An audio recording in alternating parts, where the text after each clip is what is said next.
ஆண்டவர் என்னுடைய இருதயத்திலே வைத்த ஒரு மிகப்பெரிய வார்த்தை என்ன அப்படின்னா, சோர்ந்து போகாதே என்கிற ஒரு வார்த்தையை ஆண்டவர் என்னுடைய இருதயத்திலே பேசிக்கொண்டே இருந்தார். பொதுவாக ஒரு தேவனுடைய பிள்ளையினுடைய வாழ்க்கையிலே சில காரியங்கள் நம்முடைய வாழ்க்கையிலே நடக்கும்போது நம்மை அறியாமலே ஒரு பெரிய சோர்வுகள் வருகிறது. இந்த ஜெபத்திலே இந்த சத்தத்தை கேட்கிற நீங்கள் ஏதோ ஒரு காரணத்திற்காக நீங்கள் ஒருவேளை சோர்ந்து போய் வந்திருக்கலாம். இந்த மாதிரி யாராவது ஒரு மனிதனுடைய எதிர்ப்பு உங்களுடைய வாழ்க்கையிலே நீங்கள் சோர்ந்து போய் வந்திருக்கலாம். நீங்கள் நினைத்த காரியம் நடக்காததினாலே நீங்கள் சோர்ந்து போய் இந்த இடத்துல வந்திருக்கலாம். ஆனால் என்னுடைய கர்த்தராகிய ஆண்டவர் வாக்கு கொடுக்கிறார், சோர்ந்து போகிறவனுக்கு அவர் பலன் கொடுத்து சத்துவம் இல்லாதவனுடைய சத்துவத்தை கர்த்தர் பலப்படுத்த போகிறார். நான் இந்த சோர்விலிருந்து வெளியே வர முடியாது, அவ்வளவுதான், நான் ரொம்ப சோர்ந்து போய்விட்டேன், பல நாட்களாய் பல மாதங்களாய் பல வருடங்களாக நான் ரொம்ப சோர்வுக்குள்ளாகிவிட்டேன், நான் பழையது மாதிரி இனி வேகமா நான் இருக்க முடியாது, நான் உற்சாகமாக முடியாது, எனக்குள்ள ஒரு சோர்வு என்னை ஆழ்த்தி இருக்கிறது. ஆனா நான் நம்புகிறேன், இந்த 21 நாட்கள் ஜெபம் முடியும் போது கர்த்தர் சோர்ந்து போய் இருக்கிற உங்களுக்கு ஒரு புதிய பலனை கர்த்தர் தருகிறார். கழுகை போல கர்த்தர் உங்களுக்கு பலன் தருகிறார். கழுகுக்கு எப்படி திரும்பவும் அந்த பலன் வருமோ அதே போல சோர்ந்திருக்கிற உங்களுக்கு திரும்பவும் கர்த்தர் பலன் தரப்போகிறார். கழுகை இந்த இடத்துல கர்த்தர் காண்பிக்கிறதுக்கு என்ன காரணம்னா, பொதுவாக இந்த கழுகு தன்னுடைய வயதை அது நிரம்பி அதனுடைய மரணம் அடைகிற அந்த சூழ்நிலையிலே யாருமே போக முடியாத ஒரு உயரமான இடத்துல அது போய் உட்காரும். அது உட்காரும் போது அதனுடைய உடம்புல இருக்கிற எல்லா இதழ்களும் எல்லாம் கீழே உதிர்ந்து ஒரு வெறும் அந்த கறி மாதிரி, வெறும் அந்த மொட்டை அடிக்கப்பட்ட ஒரு கழுகு மாதிரி அது மலையின் மேல நிக்குமாமா. அந்த வெயில் அதன் மேல படுமாமா. ஆனா அது அப்படியே காத்திருக்க பாத்தீங்க அப்படின்னா அதனுடைய இறகுகள் எல்லாம் கொஞ்சம் கொஞ்சமாய் முளைக்க ஆரம்பிக்கும். அவ்வளவுதான், அந்த கழுகை பார்க்கிறவங்க எல்லாருமே அவ்வளவுதான், இது செத்து போகுது, இதுக்கு மேல இதுக்கு உயிர் வராது, இதனுடைய இறகுகள் எல்லாம் கீழே விழுந்து அவ்வளவுதான், அது பலவீனப்பட்டுருச்சு, அதுக்கு ரொம்ப வயசாயிருச்சு அப்படின்னு நினைப்பார்கள். ஆனா இந்த கழுது என்ன பண்ணுமாமா, அந்த மலையின் மேல போய் நிற்கும் போது, அது சோர்ந்து போய் இருக்கும் போது மறுபடியும் அதனுடைய இறகுகள் எல்லாம் முளைத்து முன்பு இருந்ததை விட பலனாய் அது கீழே இறங்கி வருமாமா. அப்ப நான் என்ன நம்புறேன் அப்படின்னா, இந்த 21 நாட்கள் ஜெபத்துல நீங்கள் சோர்ந்து போய் இனி எனக்கு வாழ்வே இல்லைன்னு நினைக்கலாம். உங்களை பார்க்கிற நிறைய பேரு நீங்க இவ்வளவு உற்சாகமான ஆளாச்சே, ஆனா நீங்க ரொம்ப சோர்ந்து போயிட்டீங்களே, இந்த பிரச்சனை உங்களை ரொம்ப சோர்வுக்குள்ளாக்கிருச்சு, நீங்க பல வருஷம் ஆயிருச்சு, பல மாதம் ஆயிருச்சு, உங்களுடைய முகம் அவ்வளவு ஃப்ரெஷ்ஷா இல்ல, உங்க சரீரம் அவ்வளவு பலனா இல்ல அப்படின்னு யாரெல்லாம் உங்களை பார்த்து சொன்னார்களோ, நான் நம்புகிறேன் கர்த்தருக்கு காத்திருக்கும்படியாக நீங்கள் வந்திருக்கிறீர்கள். கர்த்தருக்கு காத்திருக்க நீங்கள் ஆரம்பித்து விட்டீர்கள். அதனாலே கர்த்தர் மீண்டும் உங்களுக்கு அந்த பலனை தந்து சத்துவம் இல்லாதவனுடைய சத்துவத்தை கர்த்தர் பெருக பண்ணி, நான் இந்த பலிபீடத்திலே கர்த்தருடைய வார்த்தையை சொல்லுகிறேன், வெகு சீக்கிரத்திலே ஹல்லேலூயா கர்த்தர் உங்களுக்கு ஒரு புது பலனை கழுகை போல தந்து கர்த்தர் மறுபடியும் உங்களை பறக்க செய்வார். மறுபடியும் கர்த்தர் உங்களை சாட்சியாய் நிறுத்துவார். மறுபடியும் நீங்கள் பலத்தோடு, முந்தி இருந்த பலத்தோடு அதிகமான பலனாய் இருக்க போகிறீர்கள். ஆமென் சொல்லுங்கள். இந்த இடத்துல ஆண்டவர் ஜனங்களை பார்த்து என்ன சொல்றாருன்னா, என்னை என்ன பாருங்க, நான் சோர்ந்து போகிறது இல்லை அப்படின்னு ஜனங்களுக்கு சொல்றாரு. ஏன் இந்த வார்த்தையை சொல்லுகிறாருன்னா, நீங்க அதுக்கு முன்னாடி அந்த 27வது வசனத்தை வாசிக்கும் போது ரொம்ப அழகாய் சொல்லுகிறது, யாக்கோபே இஸ்ரவேலே என் வழி கர்த்தருக்கு மறைவாயிற்று என்றும் என் நியாயம் என் தேவனிடத்திற்கு எட்டாமல் போகிறது என்றும் நீ சொல்லுவானேன் அப்படின்னா, இந்த ஜனங்கள் என்ன சொல்றாங்க அப்படின்னு சொன்னா, என் கர்த்தருக்கு, என் வழி கர்த்தருக்கு மறைவாயிற்று அப்படின்னா, இதுவரைக்கும் நான் விசுவாசமா இருந்தது பிரயோஜனம் இல்லை, இதுவரைக்கும் நான் உழைச்சது பிரயோஜனம் இல்லை, இதுவரைக்கும் நான் காத்திருந்தது பிரயோஜனம் இல்லை, இத்தனை நாள் நான் ஆண்டவரோட நடந்தேன்னு எனக்கு என்ன லாபம் அப்படின்னா, இந்த இஸ்ரவேல் ஜனங்களுடைய கும்முறல்கள் தான் இங்கே சொல்லப்பட்டிருக்கிறது. அதைத்தான் ஏசாயா தீர்க்கதரிசி சொல்றாரு, நீங்க எப்படி சொல்லிட்டு இருக்கிறீங்களாமா, இஸ்ரவேலே நீ என் வழி கர்த்தருக்கு மறைவாயிற்று என்றும் என் நியாயம் என் தேவனிடத்திற்கு எட்டாமல் போயிற்று என்றும் நீ சொல்லுவானே அப்படின்னா, இதுவரையிலும் அவர்கள் எடுத்த முயற்சிகள் எல்லாம் அவர்களுக்கு தோற்று போய் எதுலையுமே பிரயோஜனம் இல்லை, நான் ஜெபம் பண்ணி பிரயோஜனமே இல்லை, நான் முயற்சி எடுத்து பிரயோஜனமே இல்லை அப்படின்னு சொல்லி ரொம்ப அப்செட்டா இருக்கும்போது இப்பதான் ஆண்டவருடைய வார்த்தை வருது, நீ நடக்காதுன்னு நினைச்சு நீ எதுக்காக நீ சோர்ந்து போற, இஸ்ரவேலின் அடுத்த பூமியின் கடையாந்தரங்களை சிருஷ்டித்த கர்த்தராகிய அநாதி தேவன் சோர்ந்து போவதும் இல்லை, இளைப்படைவதும் இல்லை. இதை நீ அறியாயோ? இதை நீ கேட்டதில்லையோ? அவருடைய புத்தி ஆராய்ந்து முடியாதது. இந்த ஜெபத்தில் இருக்கிற யாராவது ஒருவேளை அப்படிப்பட்ட சூழ்நிலையிலே வந்திருக்கலாம். நான் இதுவரையிலும் கர்த்தருக்காக வைராக்கியம் பாராட்டி என்ன பிரயோஜனம்? நான் ஜெபித்து என்ன பிரயோஜனம்? நான் அவருக்கு ஊழியம் செய்து என்ன பிரயோஜனம்? அதை நினைத்து நினைத்து நீங்கள் ஒருவேளை சோர்ந்து போய் வந்திருக்கலாம். ஐயோ பாஸ்டர், உண்மையிலே நான் சோர்ந்து போயிட்டேன். என்னுடைய வாழ்க்கையிலே நடக்கிற அந்த காரியத்தை குறித்து என்னுடைய ஜெபமெல்லாம் கேட்கப்படலையோ, நான் இன்னும் என்ன செய்யணும்? அப்ப அவர்களை பார்த்துதான் ஆண்டவர் இன்றைக்கு உங்களோடு பேசுகிறார். மகளே, நானே சோர்ந்து போவதில்லை. மகளே, நான் சோர்ந்து போவதில்லை. அதை நீ அறியாயோ? அதை நீ அறியாயோ? இந்த ஜனங்களுக்காக கர்த்தர் எவ்வளவு பிரயாசப்பட்டார். அவருடைய சொந்த ரத்தத்தையே கர்த்தர் அவர்களுக்காய் சிந்தினார். இவ்வளவு எச்சரித்தும் இவ்வளவு வாய்ப்பு கொடுத்தும் எத்தனையோ ஜனங்கள் ரட்சிக்கப்படவில்லை, கர்த்தரை ஏற்றுக்கொள்ளவில்லை. ஆனால் இன்று வரையும் என் தேவனாகிய கர்த்தர் அவர் சோர்ந்து போகவே இல்லை. அவர் சோர்ந்து போகாததினாலே கர்த்தர் நமக்கு வாக்கு கொடுக்கிறார், நான் சோர்ந்து போகவில்லை என்றால் நீங்களும் சோர்ந்து போக கூடாது. அப்படி சோர்ந்து போய் வந்திருக்கிற உங்களுக்கு கர்த்தர் பலன் தருவேன், உன்னுடைய சத்துவத்தை நான் பெருக பண்ணுவேன் என்று கர்த்தர் வாக்கு கொடுக்கிறார். கரங்களை தட்டி இந்த வாக்கு தத்தம் எனக்கு நிறைவேற போகிறதற்காக ஹல்லேலூயா. கர்த்தருடைய பிள்ளைகள் அவருடைய அபிஷேகத்தை பெற்றுக் கொள்ளுங்கள். அவர் சோர்ந்து போவதில்லை. அவர் சோர்ந்து போவதில்லை. ஆண்டவர் இந்த இடத்துல என்ன சொல்ல வர்றார் அப்படின்னா, நான் சோர்ந்து போகல இல்ல. அப்புறம் ஏன் நீ சோர்ந்து போற? அப்புறம் நீ எதற்காக சோர்ந்து போக வேண்டும்? சோ இந்த வசனத்தை நான் தியானித்துக் கொண்டிருக்கும் போது ஒரு 3 காரியத்தை நான் தியானித்தேன். அப்படின்னா ஒரு தேவனுடைய பிள்ளை எதுக்கெல்லாம் நீங்க சோர்ந்து போக கூடாது அப்படின்னா ஆண்டவர் நமக்கு நிறைய வசனங்களை எழுதி வைத்திருக்கிறார். முதலாவதாக ஒரு வசனத்தை வாசிக்கலாம். 1 ராஜாக்களின் புஸ்தகம் 19ஆம் அதிகாரத்தை நம்ம எடுக்க போகிறோம். 1 ராஜாக்களின் புஸ்தகம் 19ஆம் அதிகாரத்திலே எடுத்துக்கொள்ளுங்கள். 19ஆம் அதிகாரம் 2வது வசனத்திலிருந்து வாசிக்க போகிறோம். அப்பொழுது யேசபேல் எலியாவினிடத்திற்கு ஆள் அனுப்பி, அவர்களில் ஒவ்வொருவனுடைய பிராணனுக்கு செய்யப்பட்டது போல நான் நாளைக்கு இந்நேரத்தில் உன் பிராணனுக்கு செய்யாதே போனால் தேவர்கள் அதற்கு சரியாகவும் அதற்கு அதிகமாகவும் எனக்கு செய்ய கடவார்கள் என்று சொல்ல சொன்னான். அவனுக்கு அது தெரிந்த போது எழுந்து தன் பிராணனை காக்க யூதாவை சேர்ந்த பேர்சபாவுக்கு புறப்பட்டு போய் தன் வேலைக்காரனை அங்கேயே நிறுத்திவிட்டான்.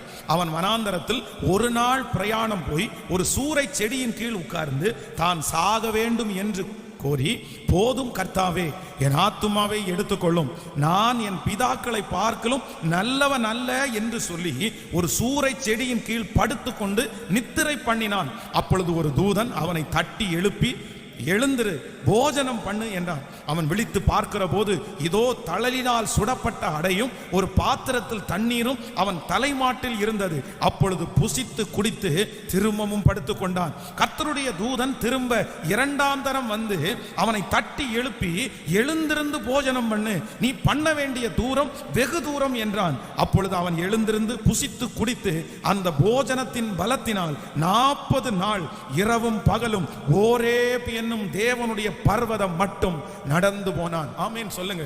கர்த்தருடைய பிள்ளைகளே, இந்த இடத்திலே எலியாவை குறித்து மிக அழகாய் சொல்லப்பட்டிருக்கிறது. இந்த எலியா சாதாரணமான தேவ மனிதன் அல்ல.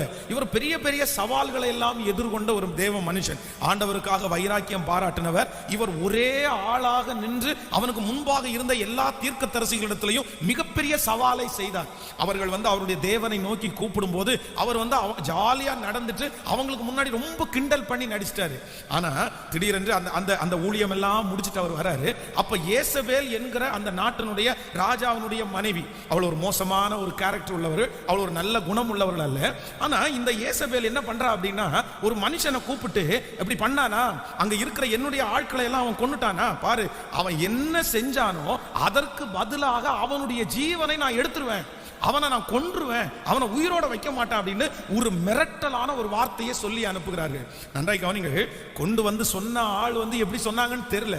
ஆனா இந்த வார்த்தையை கேட்ட உடனே அவ்வளோ பெரிய தேவ மனுஷனா இருந்த இந்த தீர்க்கதரிசிக்கு அவருக்குள்ள ஒரு பெரிய சோர்வு வந்துருச்சு. இத்தனை நாட்களும் அவர்களுக்கு முன்பாக எத்தனையோ ஊழியங்களை செய்திருக்கிறார். அப்போ ஒரு ஊழியக்காரனுக்கே மற்றவர்கள் பேசுகிற வார்த்தையினாலே ஒரு சோர்வு வருமானால் சாதாரணமான ஜனங்கள் எம்மாத்திரம்.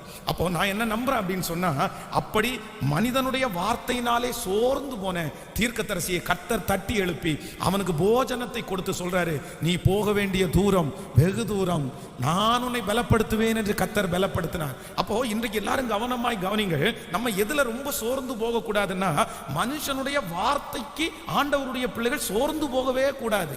எவ்வளவு பெரிய பலசாலிகளா இருந்தாலும் சில நேரத்திலே மனிதனுடைய வார்த்தைகள் வந்து நம்மளை ரொம்ப சோர்ந்து போக பண்ணுகிறது. இந்த ஜெபத்தில் இருக்கிறவங்க கூட, இந்த சத்தத்தை கேட்கிறவர்கள், நீங்க எதற்கும் சோர்ந்து போகாத ஆளா இருக்கலாம். உங்க வாழ்க்கையில வந்திருக்கிற பல பிரச்சனைகளை நீங்கள் அப்படியே சோர்ந்து போகாம நீங்கள் ஜெயித்திருக்கலாம்.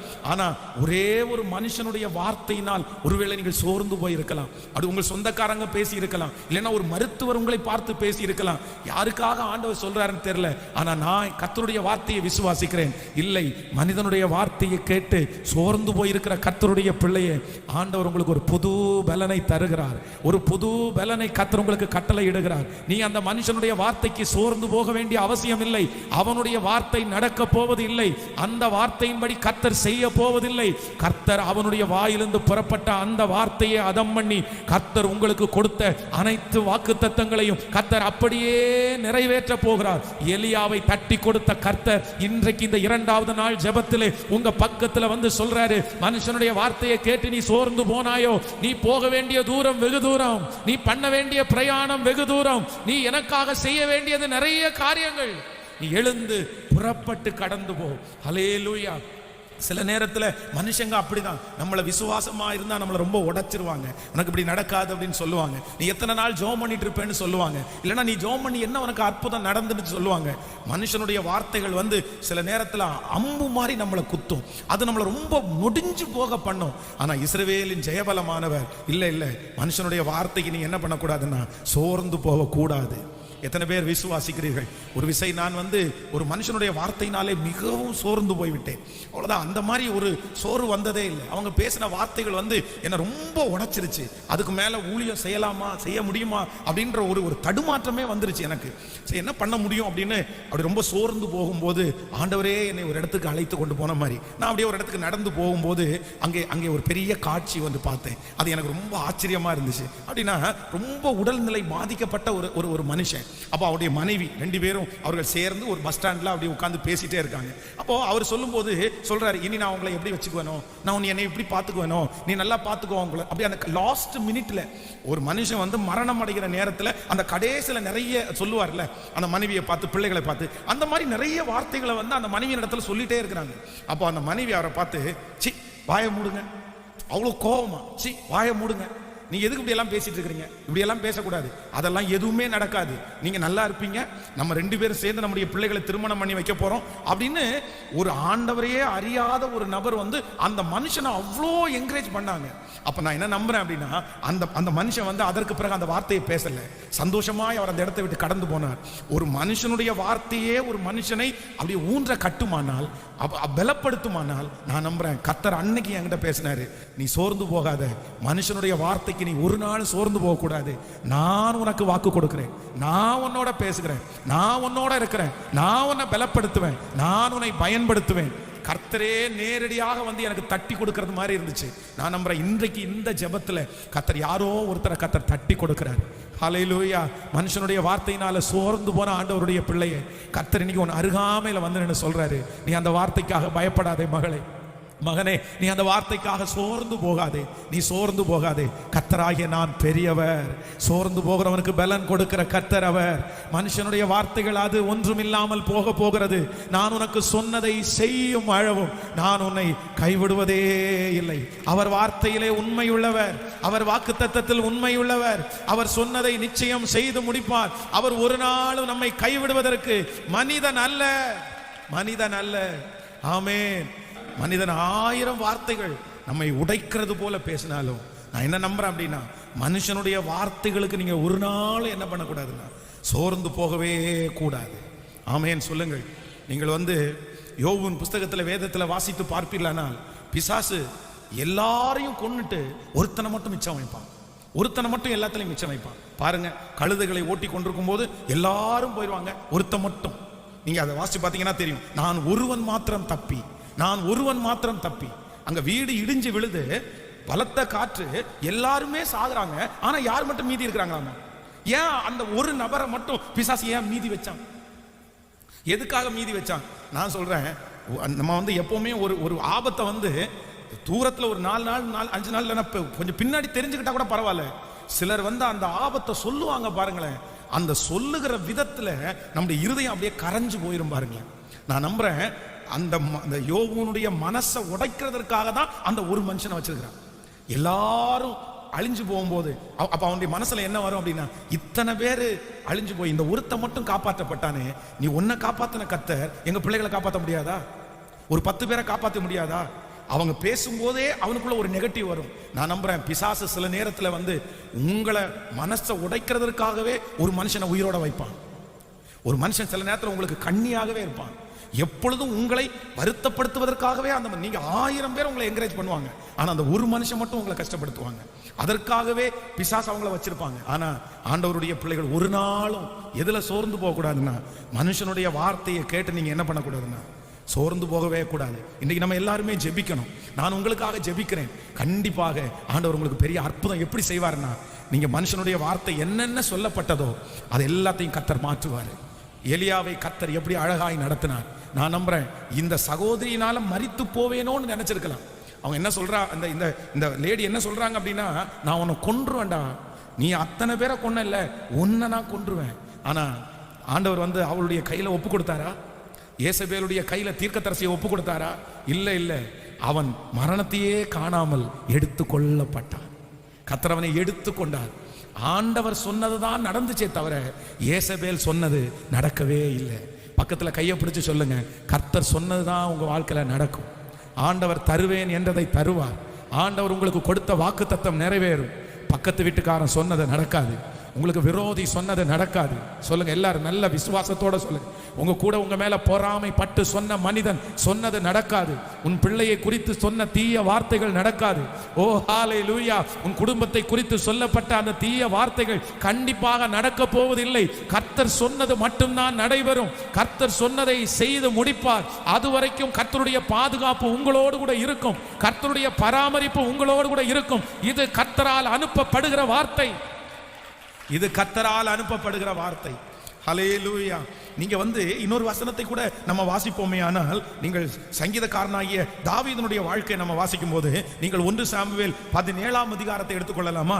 1 சாமுவேல் 17ஆம் அதிகாரத்திலே 23வது வசனத்தை நம்ம வாசிப்போமே. ஆனால் 1 சாமுவேல் நம்ம 17ஆம் அதிகாரம் 23வது வசனத்தை வாசிக்கலாம். 23வது வசனம், அவன் இவர்களோட பேசி கொண்டிருக்கையில் இதோ காத் ஊரானாகிய கோலியாத் என்னும் பேருள்ள அந்த பெலிஸ்திய வீரன் பெலிஸ்தியரின் சேனைகளிலிருந்து எழும்பி நின்று முன் சொன்ன வார்த்தைகளையே சொன்னான். அதை தாவீது கேட்டான். இஸ்ரவேல் எல்லாரும் அந்த மனுஷரை காணும் போது மிகவும் பயப்பட்டு அவன் முகத்திற்கு விலகி ஓடி போவார்கள். அந்நேரத்தில் இஸ்ரவேலர் நிற்கிற அந்த மனுஷனை கண்டீர்களா? இஸ்ரவேலை நிந்திக்க நிற்கிறான். இவனை கொல்லுகிறவன் எவனோ அவனுக்கு ராஜா மிகவும் ஐஸ்வர்யவனாக்கி அவனுக்கு தம்முடைய குமாரத்தியை தந்து அவன் தகப்பன் வீட்டாருக்கு இஸ்ரவேலிலே சர்வ மானியம் கொடுப்பார் என்று. அப்பொழுது தாவீது தன் அண்டையில் நிற்கிறவர்களை பார்த்து, இந்த பெலிஸ்தியனை கொன்று இஸ்ரவேலுக்கு நேரிட்ட நிந்தையை நீக்கிறவனுக்கு என்ன செய்யப்படும்? ஜீவனுள்ள தேவனுடைய சேனையை நிந்திக்கிறதற்கு இந்த விருத்த சேதனம் இல்லாத இந்த பெலிஸ்தியன் எம்மாத்திரம் என்றான். ஆமேன். ஒரு தேவ மனுஷன் இங்க நிக்கிறான் பாருங்களேன். கோலியாத்தினுடைய வார்த்தையை கேட்டு எல்லாரும் சோர்ந்து போய் நிக்கிறாங்க.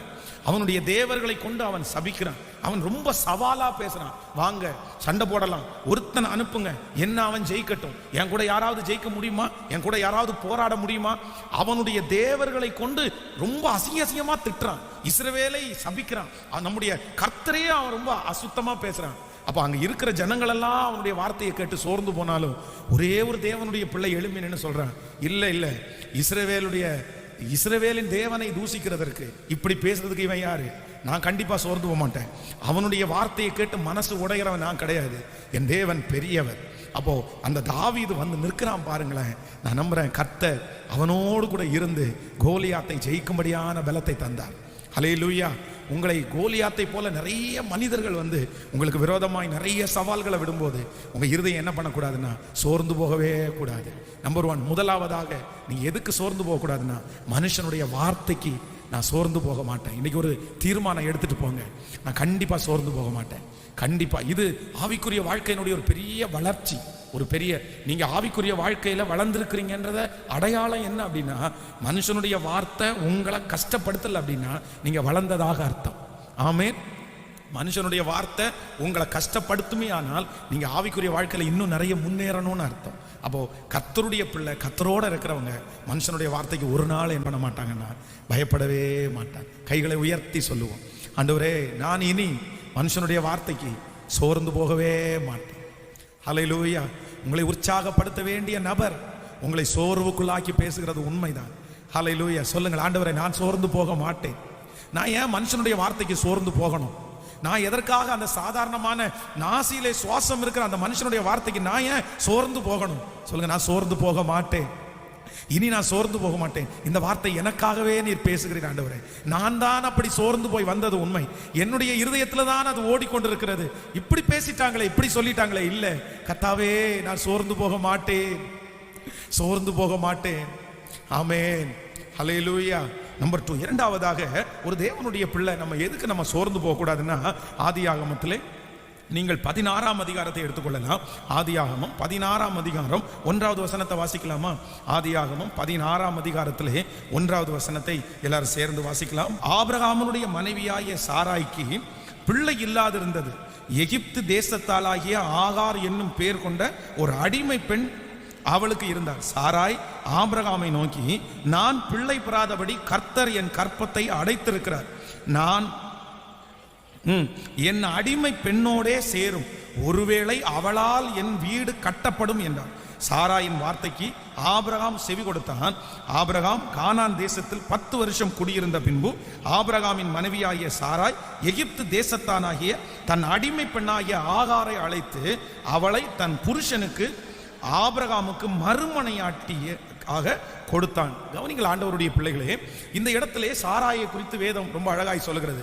அப்போ இவங்க எதற்காக இவங்க வந்து எதுல சோர்ந்து போனாங்க அப்படின்னா இந்த ஒரு பிள்ளைக்காக அவங்க வந்து ரொம்ப நாள் வெயிட் பண்ணிட்டு இருக்கிறாங்க. ஆண்டவர் அவங்களுக்கு வாக்குத்தத்தம் கொடுத்திருந்தார். கர்த்தர் அவங்களோட பேசினார். ஆபிரகாமுக்கு கர்த்தர் ஏற்கனவே சொல்லியிருந்தார். எல்லா வாக்குத்தத்தங்களையும் அவர்களுக்கு கேட்டிருந்தோம். இப்போ ரொம்ப நாள் அவங்க வந்து அந்த பிள்ளைக்காக காத்திருக்கிறார்கள். ஸோ காத்திருந்த காரியம் வந்து அவர்களுக்கு நடக்காததுனால இப்போ அவர்களுக்கு ஒரு சோர்வு வந்துருச்சு. அவ்வளோதான், நமக்கு இனி எங்க நடக்க போகுது, இவ்வளவு வருஷம் ஆயிடுச்சு. அதனால ஒரு தவறான முடிவை எடுக்கிறாங்க. தன்னுடைய அடிமை பெண்ணாகிய ஆகாரை தன்னுடைய கணவனாருக்கு வந்து திருமணம் செய்து வைக்கிறார்கள். அதுக்கு பின்னாக வந்த காரியம் எல்லாம் உங்களுக்கு தெரியும். அப்போ நம்ம எதுல ஆண்டவருடைய பிள்ளைகள் இரண்டாவது சோர்ந்து போக கூடாதுன்னா காத்திருக்கிற காரியத்துல வந்து நீங்கள் சோர்ந்து போகவே கூடாது. ஆமென் சொல்லுங்கள்.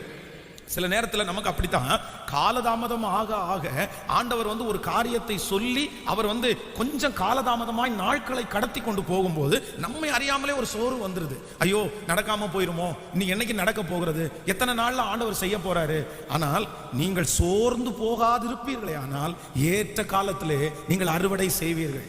இந்த ஜபத்தில் இருக்கிற நீங்க வந்து நிறைய நாட்கள் காத்திருந்து ஒருவேளை இன்னைக்கு சோர்ந்து போய் வந்திருக்கலாம். பாஸ்டர் நான் சோர்ந்துட்டேன், பாஸ்டர் நான் என் ஜபத்தில் சோர்ந்துட்டேன், இனி நான் எங்க ஜெபம் பண்ண போறேன், இனி நான் ஜெபம் பண்ண போறது இல்லை, நான் எத்தனை வருடமாய் காத்திருக்கிறேன். ஒருவேளை இந்த வருடம் ஆரம்பித்ததிலிருந்து நடந்த எல்லா கூட்டத்திலையும் நீங்கள் விசுவாசித்திருக்கலாம். எல்லா கூட்டத்திலையும் அந்த வாக்குத்தத்தத்தை நீங்க நம்பி நம்பி ஆமேன் என்று சொல்லலாம். ஆனா எனக்கு நடக்கலையே. உங்களுக்கு முன்பாக நிறைய பேர் சாட்சி சொல்றாங்க, உங்களுக்கு முன்னாடி நிறைய பேருக்கு நடக்குது, இப்ப வந்தவங்களுக்கு நடக்குது, இப்ப விசுவாசி ஆனவங்களுக்கு நடக்குது. ஆனா நீங்க ஆரம்பத்திலேயே கர்த்தரை பிடிக்கலாம். ஆனா ஆண்டவர் என்ன வாக்கு கொடுக்கிறாருன்னா, இல்ல உங்களுடைய காத்திருப்பிலே ஒரு நாளும் நீங்கள் சோர்ந்து போக வேண்டிய அவசியம் இல்லை.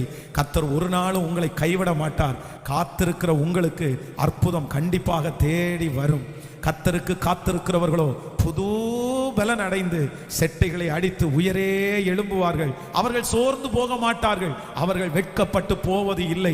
நெடுநாள் காத்திருக்கிற காரியம் உங்களுக்கு வந்து சேரும் என்று கர்த்தர் வாக்கு கொடுக்கிறார். நீங்கள் அநேக நாட்களாய் காத்திருந்து ஜெபிக்கிற காரியத்தை கர்த்தர் கைகூடி வர பண்ணுவார். அன்றைக்கு உங்களுடைய இருதயம் சந்தோஷப்பட்டு களி கூறும். பல ஆண்டுகளுக்கு முன்பாகவே காத்திருக்கிற காரியம் நான் நம்புகிறேன், நான் விசுவாசிக்கிறேன். இந்த ஆண்டு முடிகிறதுக்குள்ளாக நீங்கள் காத்திருக்கிற அந்த காரியத்திலே ஒரு அற்புதத்தை பார்ப்பீர்கள்.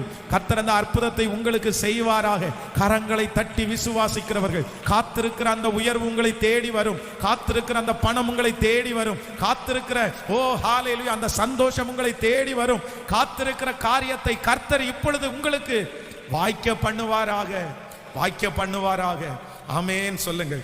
ஆண்டவரே, நான் ஒரு நாள் என்ன பண்ண மாட்டேன்னா காத்திருக்கிற காரியத்தில் சோர்ந்து போகவே மாட்டேன். ஆமென். சில காரியங்களுடைய விதையை ஆண்டவர் 10 ஆண்டுகளுக்கு முன்பாகவே கர்த்தர் போடுவார். 10 வருஷத்துக்கு முன்னாடி ஜெபிக்க வைப்பார். அதை எப்போ கர்த்தர் கொடுப்பாருன்னா 10 years தாண்டி ஆண்டவர் தருவார். ஆனால் நமக்கு தான் அது ரொம்ப லேட்டாக தெரியும். நமக்கு தான் அதை நினைச்சு பார்க்கும்போது ஆண்டவர் ரொம்ப லேட்டாக இருக்கிறாரேன்னு தோணும். ஆனால் நான் நம்புறேன், ஏற்ற நாளில் தான் கர்த்தர் அதை செய்வார். ஹல்லேலூயா. நான் இந்த திருச்சபையினுடைய இடத்திற்காக பல விஷயம் யோசிக்கும் போது அப்படிதான் நினைப்பேன். அப்படி ஒரு 7 ஆண்டுகளுக்கு முன்பாக தீவிரமாய் நம்ம ஜெபிக்க ஆரம்பித்தோம். இன்னைக்கு நேற்றைக்கு ஜெபம் பண்ணல, 7 ஆண்டுகளாக கண்ணீரோட ஜெபிக்கிறோம். ஒவ்வொரு வருஷமும் நடக்கிற 21 நாள் உபவாச ஜெபத்துல பாரத்தோட அழுது ஜெபிப்போம். ஆனா இன்னைக்கு தான் இந்த காரியங்கள் எல்லாம் கைகூடி வந்திருக்கிறது. ஆனா நான் இப்ப என்ன நம்புறேன் அப்படின்னா, கர்த்தர் ரைட் டைம், சரியான நேரம். ஒரு 7 ஆண்டுகளுக்கு முன்பாக ஆண்டவர் அதை கொடுத்திருந்தா கூட கண்டிப்பா சொல்றேன், என்னால் அதை மேனேஜ் பண்ணியிருக்கவே முடியாது. என்னால் சரியா கொண்டு போயிருக்கவே முடியாது. அது ஒரு சாதாரணமானது அல்ல, அது மிக பெரிய விஷயம். ஆனால் இன்றைக்கு நான் நினைக்கிறேன், ஆண்டவர் ஏற்ற நேரத்தில் கர்த்தர் தந்திருக்கிறார். அதனால உங்களுடைய வாழ்க்கையிலே சில காரியங்கள் தாமதம் ஆகிறதை நினைத்து நீங்கள் கவலைப்படாதீர்கள். ஆண்டவர் உங்களை உருவாக்குறார். ஆண்டவர் உங்களை கற்றுக்கொள்ள வைக்கிறார். ஆண்டவர் ஏதோ ஒரு காரியத்திற்காக உங்களை காத்திருக்க வைக்கிறார்.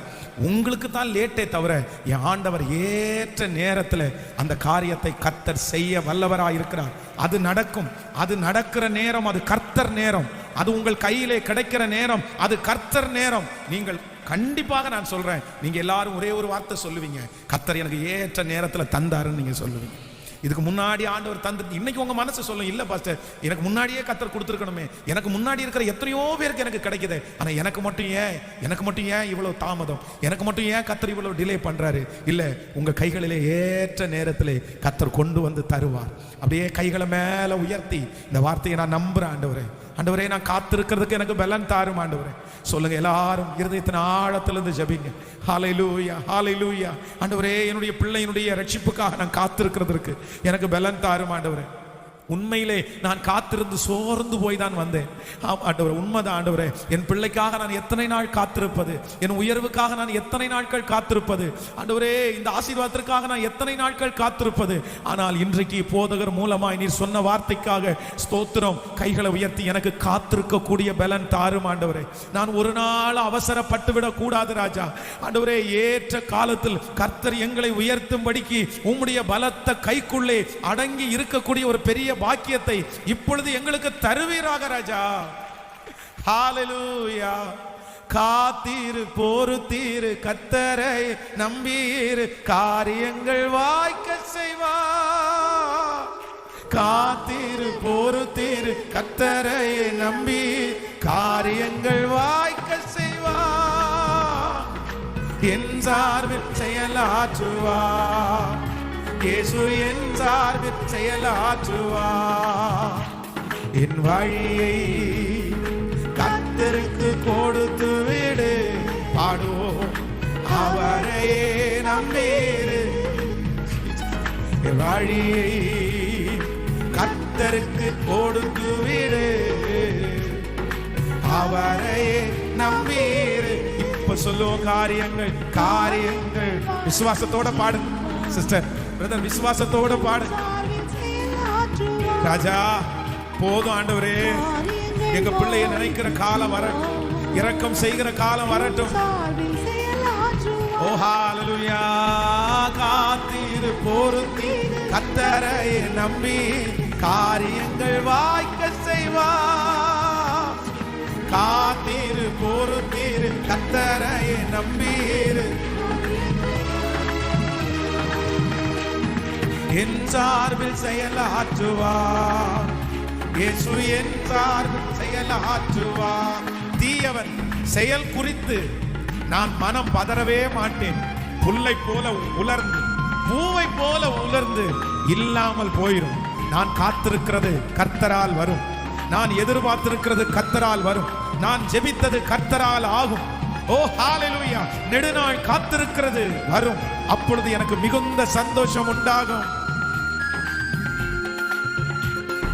தீ செயல் கூறி மனம் பதறாதே,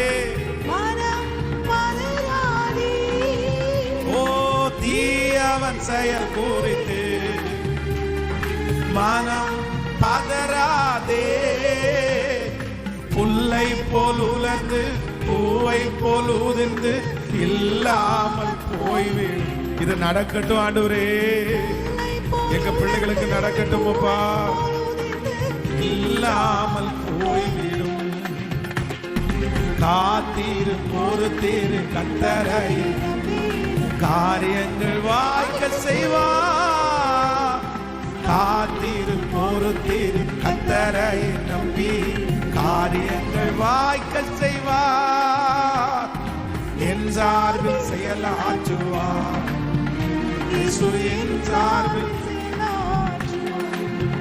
இயேசு என் சார்பில் செயலாற்றுவார். ஹalleluya. ஆண்டவரிடத்துல எல்லாரும் என்ன கேட்கணும்னா, ஆண்டவரே எனக்கு காலதாமதம் ஆகும் போது நான் காத்திருக்கிறதுல ஒரு நாள் என்ன பண்ணிடக்கூடாதுன்னா சோர்ந்து போயிடவே கூடாது. ஆமேன். நீங்கள் சோர்ந்து போகாதிருந்தால் ஏற்ற காலத்திலே அறுவடை செய்வீர்கள். விசுவாசிக்கிறீங்களா? ஒரு நாள் ஆண்டவர் என்னை தலை நிமிர பண்ணுவார். நான் என்ன பண்ண மாட்டேன்னா சோர்ந்து போவது இல்லை. என் இருதயம் சோர்ந்து போவது இல்லை. அவருக்கு ஒரு வேலை இருக்கும், அவருக்கு ஒரு டைம் இருக்கும். அவர் குறித்திருக்கிறதை நமக்காக நிறைவேற்றுவார். இன்றைக்கு எதிர்பார்க்க வேண்டாம், நாளைக்கு எதிர்பார்க்க வேண்டாம். அவருடைய நேரம் சரியானதாக தான் இருக்கும். ஆமேன். பரிசுத்தவான்கள் எத்தனையோ பேர் காத்திருந்தாங்க. நீங்கள் தாவீதை குறித்து வேதம் சொல்லுது, தாவீது காத்திருந்தான். அவன் அங்கே இருக்கிற எல்லாரும் அவனை அவசரப்படுத்தினதுக்கு அப்புறம் கூட அவனாக அவசரப்படவே இல்லை. நீங்கள் அவசரப்பட வேண்டாம். அதுவும் தீய வழிகளிலே வந்து அவசரப்படவே கூடாது.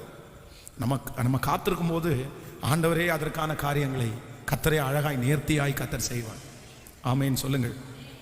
நம்ம இந்த திருச்சபைக்காக இந்த இடத்திற்கான அட்வான்ஸ் கொடுக்கறதுக்காக கிட்டத்தட்ட ஒரு 4 வருடத்திற்கு முன்பாகவே ஒரு பெரிய ஒரு பேச்சு வந்துச்சு.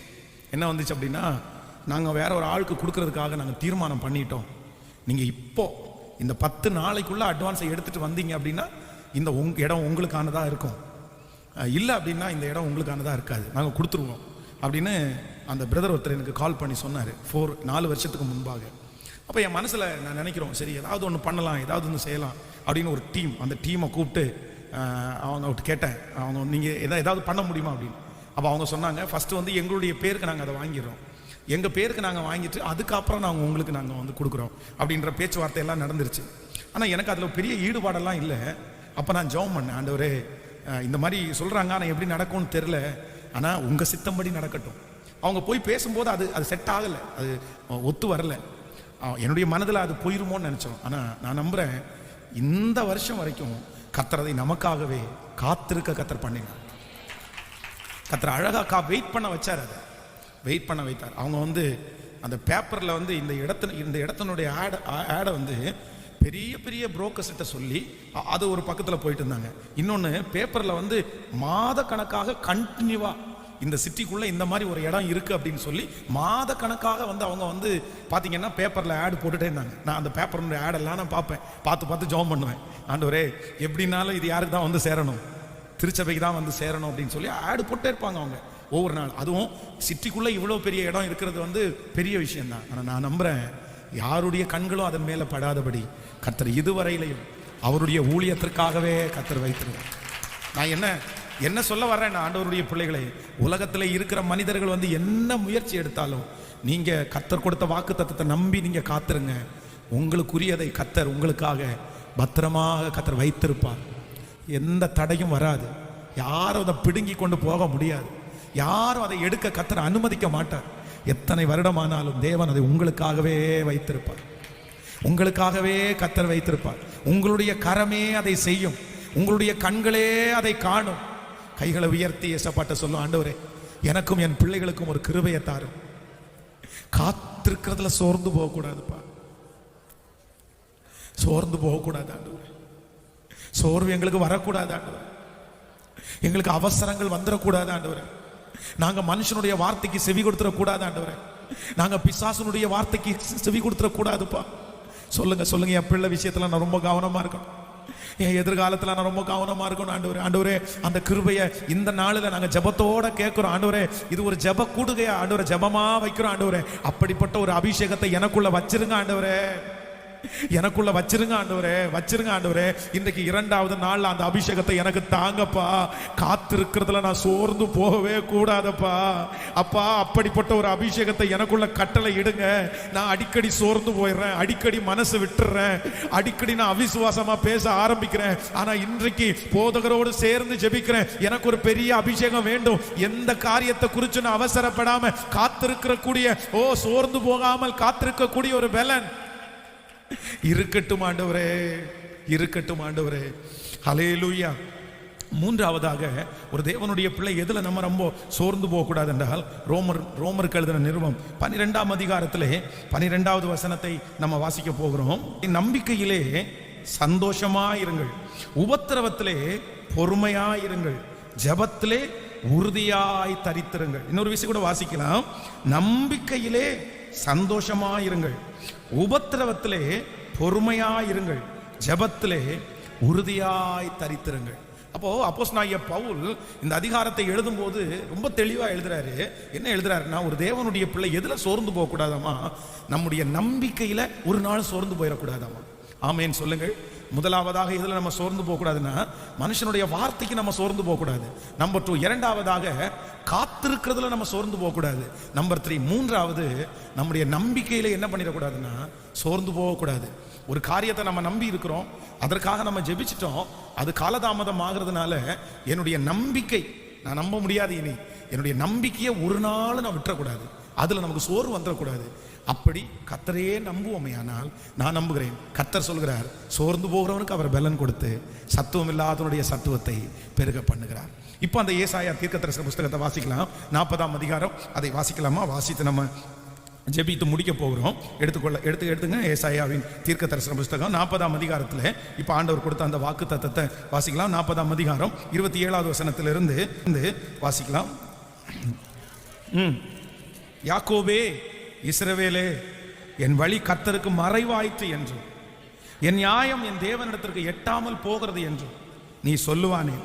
பூமியின் கடையாந்திரங்களை சிருஷ்டித்த கர்த்தராகிய அநாதி தேவன் சோர்ந்து போவதும் இல்லை, இளைப்படைவதும் இல்லை. இதை நீ அறியாயோ? இதை நீ கேட்டதில்லையோ? அவருடைய புத்தி ஆராய்ந்து முடியாது. சோர்ந்து போகிறவனுக்கு அவர் பலன் கொடுத்து சத்துவம் இல்லாதவனுடைய சத்துவத்தை பெருக பண்ணுகிறார். இளைஞர் இளைப்படைந்து சோர்ந்து போவார்கள், வாலிபரும் இடறி விடுவார்கள். கர்த்தருக்கு காத்திருக்கிறவர்களோ புது பலன் அடைந்து கழுகுகளைப் போல செட்டைகளை அடித்து உயரே எழும்புவார்கள். அவர்கள் ஓடினாலும் இளைப்படையார்கள், நடந்தாலும் சோர்ந்து போவார்கள். ஆமேன் சொல்லுங்க. எல்லாரும் அப்படி தேவ சமூகத்தில் நம்ம எழும்பி நிற்க போகிறோம். கர்த்தர் நல்லவர், பூமியின் கடையாந்திரங்களை சிருஷ்டித்தவர் கர்த்தராகிய ஆண்டவர் சோர்ந்து போவதும் இல்லை, இளைப்படைவதும் இல்லை. பூமியின் கடையாந்தரங்களை சிருஷ்டித்த கர்த்தராகிய அநாதி தேவன் சோர்ந்து போவதும் இல்லை, இளைப்படைவதும் இல்லை. இதை நீ அறியாயோ? இதை நீ அறியாயோ? யாக்கோபே, இஸ்ரவேலே, என் வழி கர்த்தருக்கு மறைவாயிற்றோ? என் நியாயம் தேவனிடத்தில் எட்டாமல் போய்விட்டதோ? இந்த ஜபத்தில் இருக்கிற இந்த சத்தத்தை கேட்கிற உங்களுடைய பேரை சொல்லிதான் ஆண்டவர் கூப்பிடுறாரு. இஸ்ரவேலே, யாக்கோபே, என் வழி கர்த்தருக்கு மறைவாயிற்றோ? என் நியாயம் கர்த்தரிடத்தில் போய் எட்டவில்லையோ? இந்த வார்த்தையை கேட்டு கேட்டு தானே உங்களுடைய இருதயம், இந்த வார்த்தையை நிறைய பேர் நீங்க சொன்னீங்க. ஆண்டவரே, என் ஜபம் உங்க சமூகத்துல வந்து எட்டலையா? ஆண்டவரே, என் தியாகம் உங்க சமூகத்துல வந்து எட்டலையாப்பா? என் காணிக்கையை நீங்க அங்கீகரிக்கலையா? ஆண்டவரே, உங்களுக்காக நான் காண்பித்த பக்தி வைராக்கியத்தை ஆண்டவரே நீங்க நினைக்கலையா? எதுக்குமே பிரயோஜனம் இல்லையா? ஆண்டவரே, எதுவுமே பிரயோஜனம் இல்லாமலே போயிச்சோ? என் உபவாசத்துக்கு பிரயோஜனம் இல்லையா? ஆண்டவரே, நான் போன டைமும் 21 நாள் இரக்கம் செய்யும் வரை ஜெபம் பண்ண இல்லை, அது பிரயோஜனம் இல்லாம போயிச்சோ? அந்த எண்ணத்தோட இருக்கும் போதுதான் கர்த்தர் பேசுறாரு. உனக்கு தெரியாதா? இஸ்ரவேலின் ஜெயபலமானவர் நான், சோர்ந்து போவதே இல்ல, நான் இளைப்படைவதே இல்ல. இதை நீ அறியாயோ? என் ஜனமே இஸ்ரவேலே, யாக்கோபே, கர்த்தராகிய நான் சோர்ந்து போவதில்லை என்று நீ அறியாயோ? நீ அறியாயோ? நான் பூமியினுடைய கடையாந்திரங்களை சிருஷ்டித்த கர்த்தராகிய அனாதி தேவனாகிய நான் சோர்ந்து போவதில்லை. நான் சோர்ந்து போவதில்லை, ஆனால் என்னுடைய பிள்ளையாகிய நீயும் சோர்ந்து போவது இல்லை. சோர்ந்து போவதில்லை. ஆனா அந்த வசனத்தோடு அவர் நிப்பாட்டல்ல. அடுத்து சொல்றாரு, இல்ல சோர்ந்து போகிறவனுக்கு அவர் பலன் கொடுத்து சத்துவம் இல்லாதவனுடைய சத்துவத்தை என் தேவனாகிய கர்த்தர் பெருக பண்ணுவார். இளைஞர்கள் இளைப்படைந்து சோர்ந்து போவார்கள். ஆனால் இந்த 21 நாட்களும் கர்த்தருக்கு காத்திருக்கிற நீங்கள் புது பலன் அடைந்து கழுகுகளை போல செட்டைகளை அடித்து உயரே எழும்புவீர்கள். நீங்கள் நடந்தாலும் சோர்ந்து போவது இல்லை.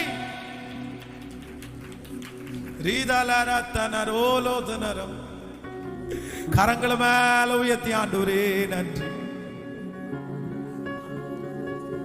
நன்றி ஆண்டவரே நன்றி, நன்றி ஆண்டவரே நன்றி. சோர்ந்து போகாதே, சோர்ந்து போகாதே. என் கர்த்தர் உண்டு, என் தேவன் உண்டு, என் மீட்பர் உண்டு. அவர் சொன்னது நடக்கும், அவர் திருவிழம் பற்றினது நடக்கும். ஹல்லேலூயா. அவர் மறுபடியும் உன்னை கட்டுவார், அவர் மறுபடியும் உன்னை தூக்கி எடுப்பார், அவர் மறுபடியும் உன்னை அலங்கரிப்பார், அவர் மறுபடியும் உன் வருத்தங்கள் யாவையும் மறக்கும்படி செய்வார். இஸ்ரவேலின் மீட்பர் ஜீவனோடு இருக்கிறார். அவர் உன்னை விட்டு விலகுவதில்லை, உன்னை கைவிடுவதில்லை. நன்றி நன்றி நன்றி நன்றி நன்றி நன்றி நன்றி நன்றி நன்றி. சொல்லுங்க, எனக்கு பலன் வரட்டும் ஆண்டவரே. அந்த தீர்க்கதரிசிக்கு கொடுத்த பலன் எனக்கு வரட்டும். இந்த 21 நாட்களும் கர்த்தர் உங்களுக்கு கொடுக்கிற ஆகாரம், கர்த்தர் உங்களுக்கு கொடுக்கிற தண்ணீர், அதுக்காக தான் இந்த ஜெபத்தை கர்த்தர் நடத்த வைக்கிறார். உங்களை உற்சாகப்படுத்துவதற்காக தான் கர்த்தர் இதை ஆரம்பிச்சிருக்கிறார். சோர்ந்து போயிருக்கிற உங்களை பலப்படுத்துவதற்காக தான் கர்த்தர் இந்த ஜெபத்தை வச்சிருக்கிறார். இதற்கு பிறகு நீங்கள் இந்த பலத்தினாலே ஓரேபு என்னும் பர்வதம் மட்டும் தீர்க்கதரிசி நடந்தது போல, ஓ ஹல்லேலூயா, உங்களுக்கு விரோதமாய் உங்களுக்கு எதிராய் இருக்கிற மலைகளை நீங்கள் மிதித்து நடப்பீர்கள். உங்களுக்கு முன்பாக இருக்கிற பிரச்சனையை நீங்கள் தாண்டுவீர்கள், அந்த வெள்ளங்களை தாண்டுவீர்கள். அந்த பலத்தை இந்த 21 நாட்களும் கர்த்தர் உங்களுக்கு தருவார். நன்றி நன்றி நன்றி நன்றி நன்றி ஆண்டவரே, நன்றி நன்றி. ஓ நீதிமான் அனைவருக்கும் வெற்றி உண்டு வெகு விரைவில். காத்தீரு பொறுத்தீரு கர்த்தரையே, காரியங்கள் வாய்க்க செய்வார்.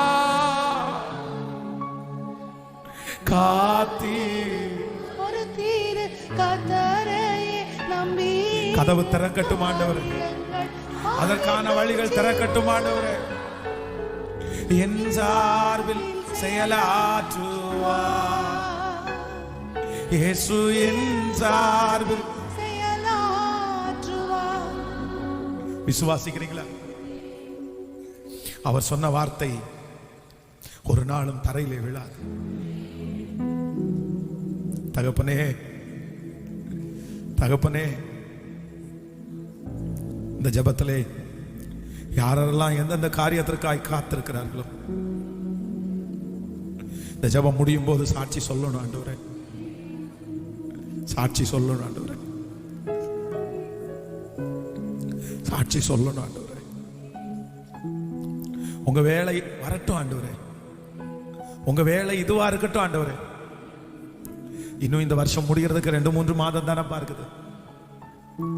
இந்த வருஷம் முடியும் போது நித்திய மகிழ்ச்சி உன் தலையின் மேல் இருக்கும்.